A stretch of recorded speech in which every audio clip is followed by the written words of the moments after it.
Tayo lang makakaalam ng lihim ko, ah. Hindi niya pwedeng malaman ang totoo tungkol sa akin. Lihim? Jessica, ano ang totoo tungkol sa'yo?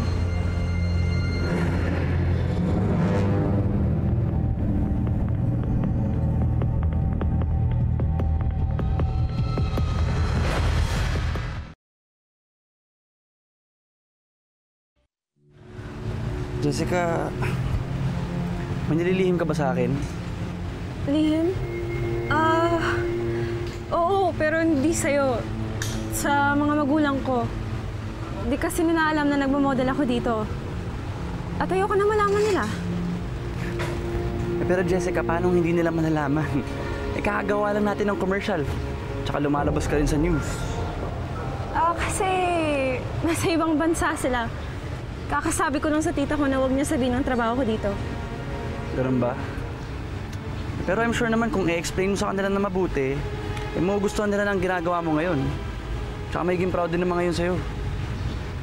Siguro. Teka lang, ano bang ginagawa mo dito? Akala ko pa uwi ka na kanina. Naisip ko kasi na sabay kita pa uwi. Baka kasi hindi ka makakuha ng taxi dito.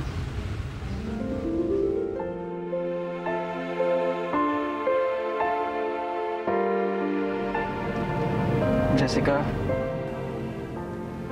would it be alright if I ask you out on a date again?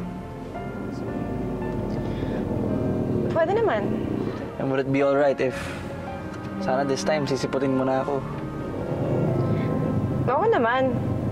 Pag may oras ako, syempre, sisipot naman talaga ako. Kaya lang last time, maraming naging aberya. Thank you, for giving me another chance. Sige, paki-drop na ako dyan sa may malapit sa simbahan. Dadaan ka pa ng church? Hindi ba sarado na yun? Samahan na lang kaya kita. Huwag na, uwi ka na lang, magpahinga ka. Tapos lalakarin ko na lang pauwi. Malapit na naman yung bahay namin dun eh. Salamat.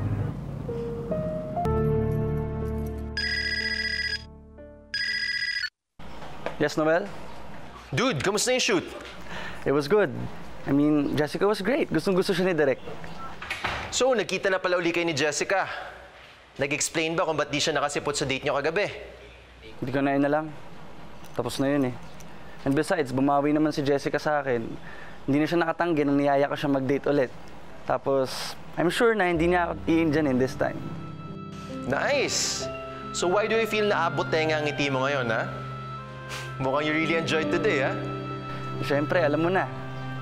Yesterday, I was just so lonely. And then ngayon, sobrang saya ko naman. And that's all because of Jessica, right?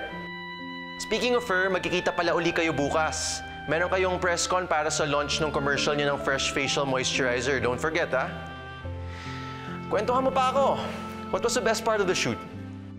Well, the best part was simply Jessica. I mean, just being with her. That's the best part of the shoot for me. Gusto kong lagi ko siyang kasama. And it's just too bad na hindi ko siya nahatid pa uwi. Hindi ko nga alam kung ba't ayaw niya magpahatid sa akin.